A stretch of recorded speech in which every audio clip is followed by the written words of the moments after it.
Shalom, saudara-saudari, salam jumpa lagi dalam program Panggilan Iman atau Call of Faith. Saya yakin percaya bahwa setiap kita yang setia mendengarkan program ini atau channel YouTube ini, hidup saudara semakin diberkati, semakin dikuatkan iman saudara atau percaya saudara di dalam Tuhan. Atau saudara yang bukan latar belakang orang Kristen atau hanya sekedar beragama Kristen, saat ini saya sebagai hamba Tuhan mengingatkan kepada saudara betapa indahnya, betapa bahagianya, dan betapa penuh pengharapan kalau kita benar-benar mengenal Sang Juru Selamat. Benar-benar kita mau hidup bagi Dia. Selama kita percaya kepada Dia, kita pasti mengalami tantangan, kita pasti mengalami ujian. Tetapi Allah yang tidak kita lihat dengan mata kita, sesungguhnya Dia hidup. Saudara, dalam momen ini, di bulan Mei, baru saja kita memperingati atau kita sedang menikmati di mana ribuan tahun yang lalu Yesus sudah membuktikan keteladanan Allah sendiri.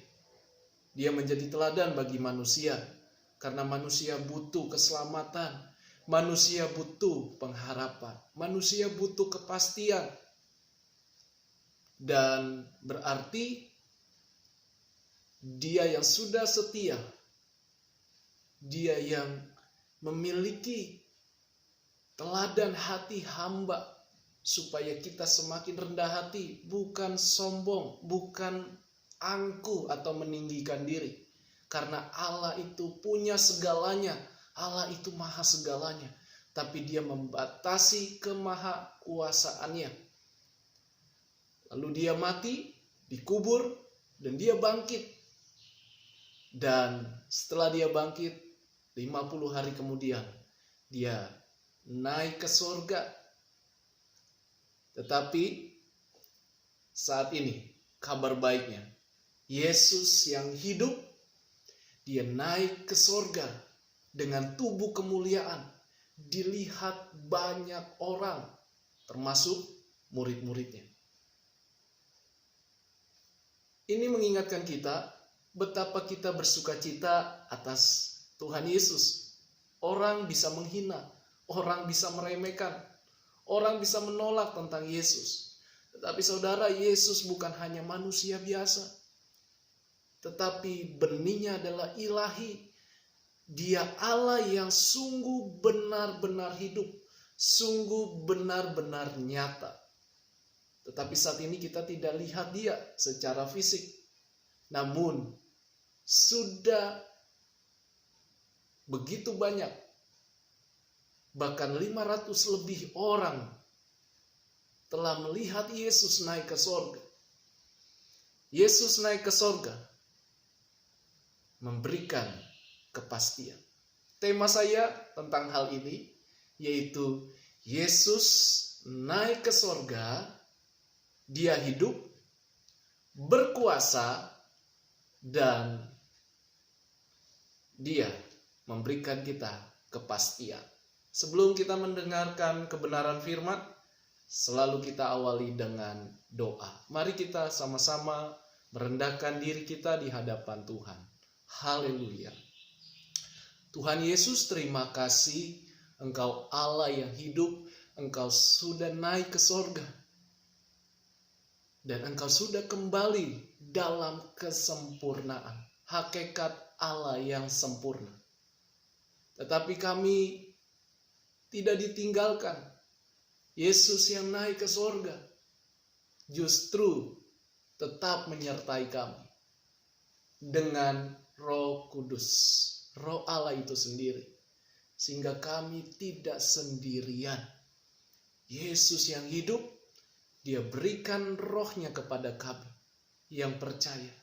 Roh Kudus yang menuntun kami kepada kebenaran firman Tuhan, sehingga hidup kami selalu dalam terang Kristus, bukan dalam kegelapan atau dosa. Terima kasih Tuhan, Engkau memberikan hidup yang pasti, Engkau Maha Kuasa. Tidak ada yang dapat mematikan Tuhan Yesus. Yesus mati secara fisik, tapi ilahinya tidak ada yang dapat mematikan. Betapa kami bersuka cita melihat kemuliaan Allah, Allah yang hidup, Allah yang kami sembah, kekal selamanya, dan menjadi raja, menjadi hakim atas manusia. Terima kasih Tuhan. Dalam nama Yesus, kami yang mendengarkan firman-Mu, dikuatkan iman kami. Haleluya. Amin. Puji Tuhan. Saudara, kita buka firman Tuhan di dalam kitab Kisah Para Rasul. Pasal yang ke-1. Saya baca ayat 2 sampai ayat 11. Ayat 2 demikian firman Tuhan. Sampai pada hari Ia terangkat, Yesus Kristus, sebelum itu Ia telah memberi perintahnya oleh Roh Kudus kepada rasul-rasul yang dipilihnya. Saudara yang dikasihi Tuhan, Yesus setelah mati, lalu dikuburkan, lalu dia bangkit pada hari ketiga, tetapi dia belum langsung ke sorga. Dia menampakkan diri kepada rasul-rasulnya, sehingga penulis dalam kitab Kisah Para Rasul di sini mengkisahkan tentang karya Allah, karya Roh Kudus, yang dimana Yesus yang adalah hakikat Allah, ilahi, maha kuasa, tidak terbatas. Dia datang ke dunia ini. Dia memberikan seorang penolong. Bukan jenis yang berbeda, tetapi jenis yang sama. Artinya hakikat Allah itu sendiri.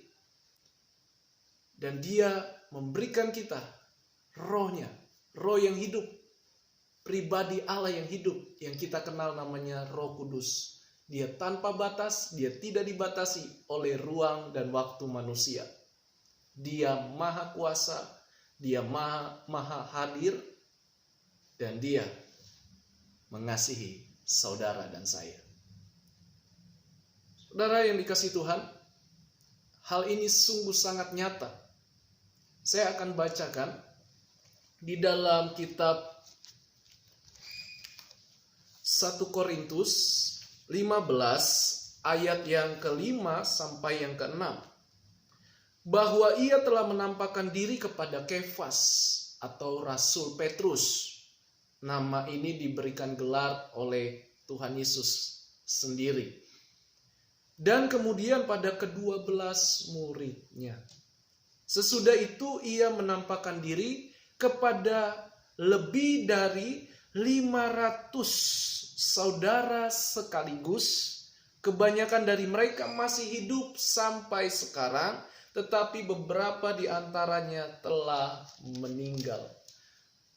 Tahukah saudara bahwa 2 atau 3 orang saksi segala sesuatu atau hukum, dan hukum itu akan sah, hukum itu akan berlaku karena ada saksi atau saksi mata. Tuhan Yesus pada saat itu menampakkan diri selama 40 hari kepada 12 rasul dan juga kepada 500 pasang mata, 500 orang. Wow, Yesus itu hidup. Yesus itu hidup. Ada ayatnya saudara, akan kita baca selanjutnya. Ayat 3, kepada mereka ia menunjukkan dirinya setelah penderitaannya selesai. Waktu dia di kayu salib, banyak orang menghina dia, banyak orang mentertawakan dia, bahkan dicambuk, bahkan dihina. Kalau dia menyelamatkan bangsa atau dunia ini, kenapa dirinya sendiri tidak bisa diselamatkan? Sehingga banyak manusia dengan kekuatan pikirannya, dengan logikanya, sehingga mudah melontarkan kata-kata hinaan kepada Yesus. Tapi lihat ayat ini, dia menunjukkan dirinya setelah penderitaannya selesai. Dan dengan banyak tanda ia membuktikan bahwa ia hidup. Sekali lagi, bahwa ia hidup. Ia hidup. Ya, kalau dia hidup berarti dia benar-benar hidup. Dia benar-benar pasti, saudara. Berarti jangan ragu ikut Yesus. Seperti kita saat ini hidup dengan tubuh fisik yang terbuat dari tanah, debu tanah. Tetapi suatu kelak kita akan dipanggil. Kita akan meninggalkan tubuh ini karena tidak ada yang kekal.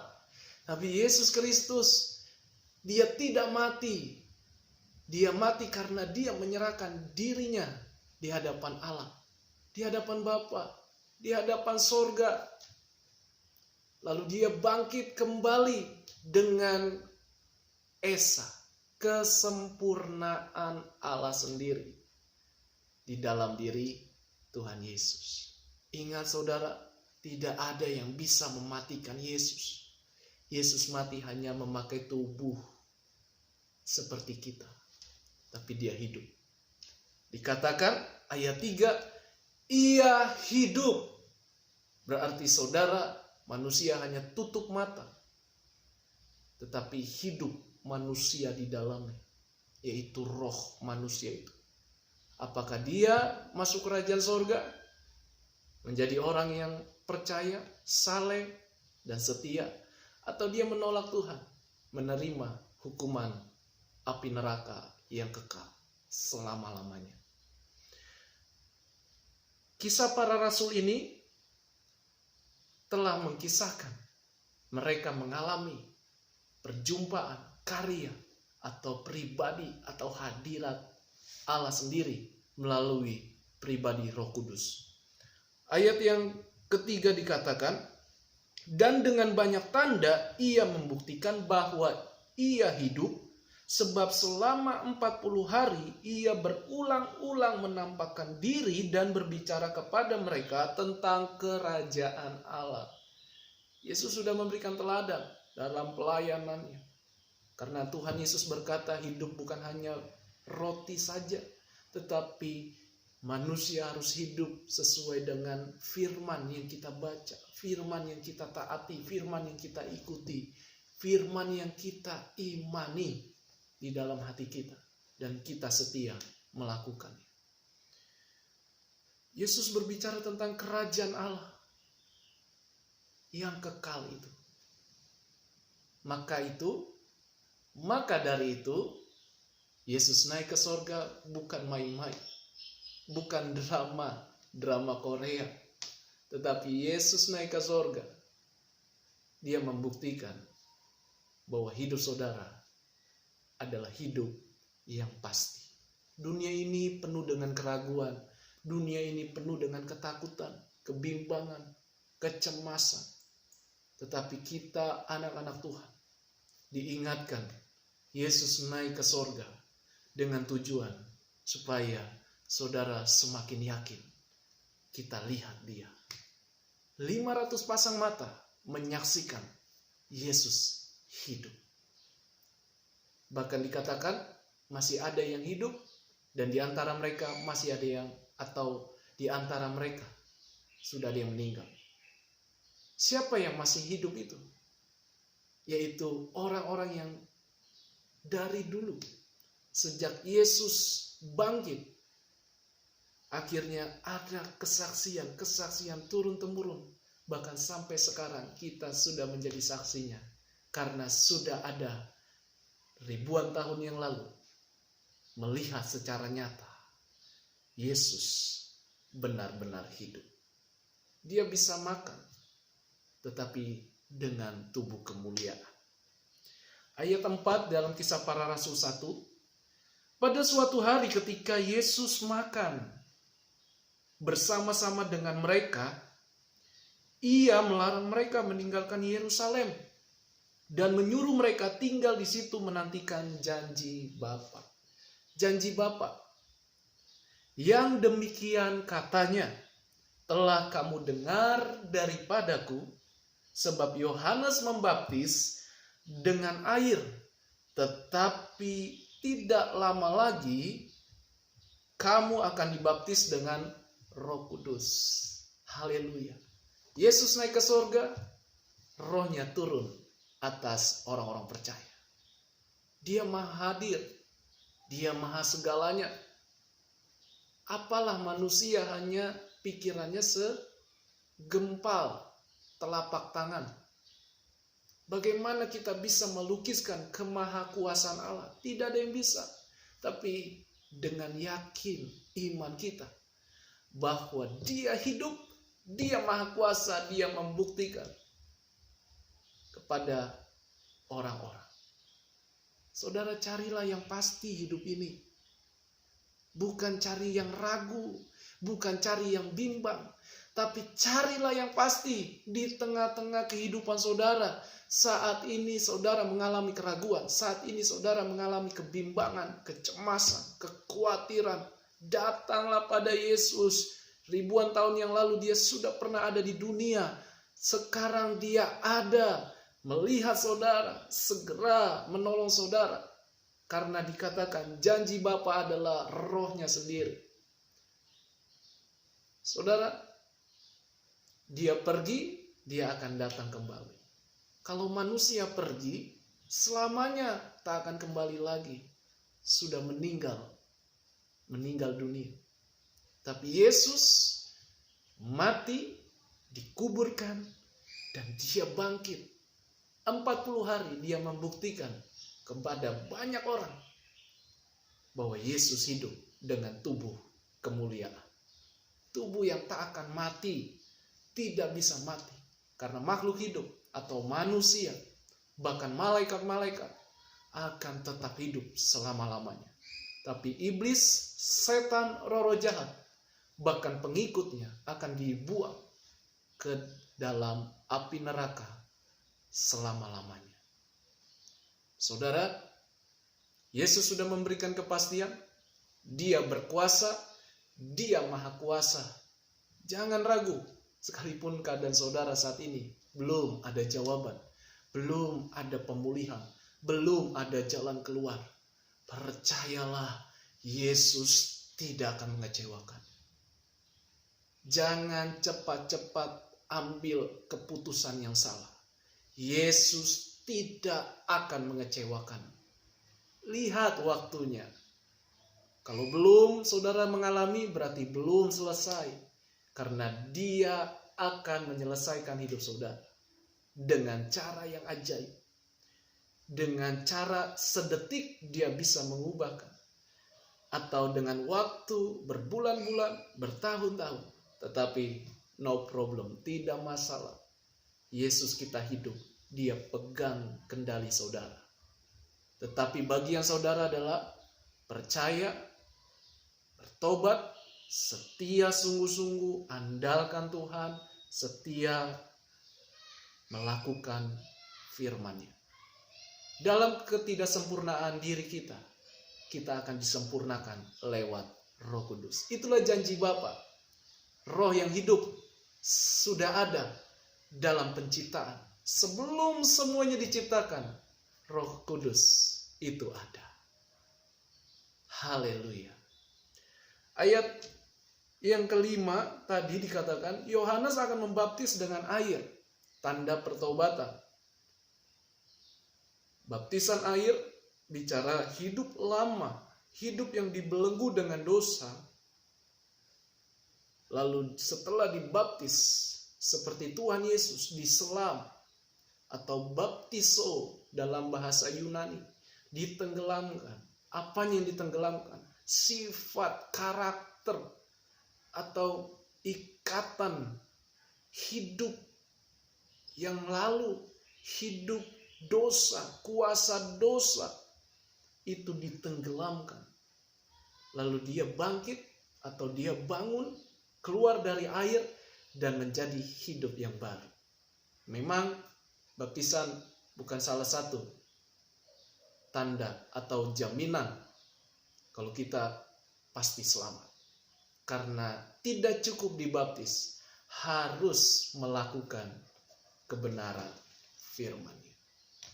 Baptisan itu tanda awal kita menerima Yesus Kristus yang hidup, Dia adalah Tuhan. Tetapi Roh Kudus atau Yesus, Dia berkata, janji Bapa adalah kita akan dibaptis dengan Roh Kudus. Saat ini datanglah kepada Dia. Penuhilah aku ya Roh Kudus. Pimpinlah hidupku ya Roh Kudus. Tuntunlah hidupku sampai aku meninggal dunia. Karena yang berharga di hidup ini hanyalah Tuhan Yesus. Hanyalah Roh Kudus yang menuntun kita. Penuhilah hidupku ya Roh Kudus. Haus seperti kita membutuhkan air. Haus, lapar seperti kita membutuhkan makanan. Demikian kita mempungan dengan Tuhan lewat Roh Kudus. Ya Roh Kudus, aku haus akan Engkau. Aku lapar. Aku memerlukan Engkau. Tanpamu aku tidak bisa berbuat apa-apa. Saudara mau melakukan itu? Lakukanlah dengan iman saudara. Amin. Ayat yang ke-6, maka bertanyalah mereka yang berkumpul di situ, Tuhan, maukah Engkau pada masa ini memulihkan kerajaan bagi kami? Ayat 7, Yesus menjawab. Jawabnya, engkau tidak perlu mengetahui masa dan waktu yang ditetapkan Bapa sendiri menurut kuasanya. Saudara, pada waktu itu bangsa Israel sedang dijajah oleh orang-orang Romawi. Sehingga mereka, ketakutan mereka membutuhkan pemimpin yang benar-benar berkuasa. Tetapi Yesus yang dimaksudkan adalah tentang kerajaan, bukan kerajaan dunia, tetapi kerajaan yang kekal selama-lamanya. Itulah yang dimaksud Yesus. Apakah Tuhan tidak bisa memulihkan bangsa Israel pada saat itu? Sangat bisa. Lihatlah cara Tuhan itu luar biasa, unik. Tuhan tidak perlu turun langsung kepada bangsa Israel. Tuhan cukup memerintah dalam kerajaan. Dia memberikan nabi-nabinya, pemimpin-pemimpin yang penuh dengan kuasa, penuh dengan otoritas Allah. Betapa luar biasanya kuasa Tuhan tidak terbatas untuk saudara dan saya. Jangan ragu, miliki iman yang setia kepada Tuhan. Ayat 8, tetapi kamu akan menerima kuasa kalau Roh Kudus turun ke atas kamu, dan kamu akan menjadi saksiku di Yerusalem dan di seluruh Yudea dan Samaria dan sampai ke ujung bumi. Ayat 9, sesudah ia mengatakan demikian, terangkatlah ia disaksikan oleh mereka dan awan menutupnya dari pandangan mereka. Ketika mereka sedang menatap ke langit waktu ia naik itu, tiba-tiba berdirilah dua orang yang berpakaian putih dekat mereka, atau dua orang malaikat Tuhan. Dan berkata kepada mereka, hai orang-orang Galilea, mengapakah kamu berdiri melihat ke langit? Yesus ini yang terangkat ke sorga meninggalkan kamu, akan datang kembali dengan cara yang sama seperti kamu melihat Dia naik ke sorga. Amin. Sampai selesai. Finish. Tetapi kamu akan menerima kuasa. Ada Roh Kudus yang memimpin hidupmu, yang tinggal di dalam hidupmu, dan bersinar setiap langkah hidupmu. Roh Kudus, Roh Allah tanpa batas. Terimalah Dia. Jangan ragu. Jangan banyak pertanyaan. Saudara, saat ini buka hatimu dengan tulus. Aku mau Roh Kudus, pimpin hidupku. Mengenal Engkau, Tuhan yang Esa, Tuhan yang Ehad, satu yang Esa, Maha Kuasa, tidak tertandingi, berkuasa. Yesus. Dan ayat 10-11 di mana Tuhan bersama dengan malaikatnya. Malaikatnya berkata, "Hai orang-orang Galilea, mengapa engkau melihat ke langit? Yesus yang engkau lihat sudah terangkat ke surga, dan dia memberikan Roh Kudus. Dia turun kembali, bukan pakai tubuh fisik lagi, tapi dia dalam roh kemuliaan. Dia menyertai kita sampai akhir zaman. Dan setelah itu, Yesus datang dengan tubuh kemuliaan." Berbahagialah saudara yang di dalam Tuhan. Dan saya mau katakan terakhir, di ayat atau di kitab Wahyu, Wahyu pasal yang ke-21 tentang sorga. Sorga itu nyata, sorga bukan bayang-bayang. Seperti sekarang saudara hidup di dunia ini, saudara bisa melihat apa-apa, saudara bisa naik kendaraan, saudara bisa tinggal di dalam rumah yang enak, yang indah. Karena apa? Kita masih hidup. Tapi orang mati tidak akan merasakan lagi. Tapi saat ini, sorga itu nyata. Nyata selama-lamanya. Seperti apa sorga itu? Wahyu 21. Ayat yang ke-11. Kota itu penuh dengan kemuliaan Allah, dan cahayanya sama seperti permata yang paling indah, bagaikan permata yaspis, jernih seperti kristal. Dan temboknya besar lagi, tinggi, dan pintu gerbangnya 12 buah. Dan di atas pintu gerbang itu ada 12 malaikat, dan di atasnya tertulis nama ke-12 suku Israel. Artinya orang-orang yang percaya, orang-orang yang ditebus oleh Tuhan, orang-orang yang menerima keselamatan, anugerah keselamatan, seperti saya dan saudara yang membuka hati. Perhatikan, ada kemuliaan Allah terbuat dari permata, mutiara, tembok-temboknya, berbagai jenis batu yang luar biasa, yang bukan dunia miliki, yang bukan dunia ada, yang bukan dunia ciptakan, tetapi itu hanya ada dalam kerajaan sorga. Saudara akan berjalan dalam jalan yang begitu. Saudara bersyukurlah, Tuhan kita itu tidak terbatas. Sorga itu bagi kita. Mari kejar sorga, hiduplah dalam kehendak Tuhan. Dan ini saja yang saya bagikan dalam momen menikmati hari kenaikan Tuhan Yesus yang memberikan hidup yang pasti. Dia berkuasa, dia sudah hidup. Atau dia setelah hidup selama-lamanya. Amin. Mari kita berdoa. Bapa, terima kasih Engkau ada bagi kami. Kami bersyukur kalau Yesus naik ke sorga, membuktikan bahwa Engkau hidup. Engkau adalah Allah yang pasti.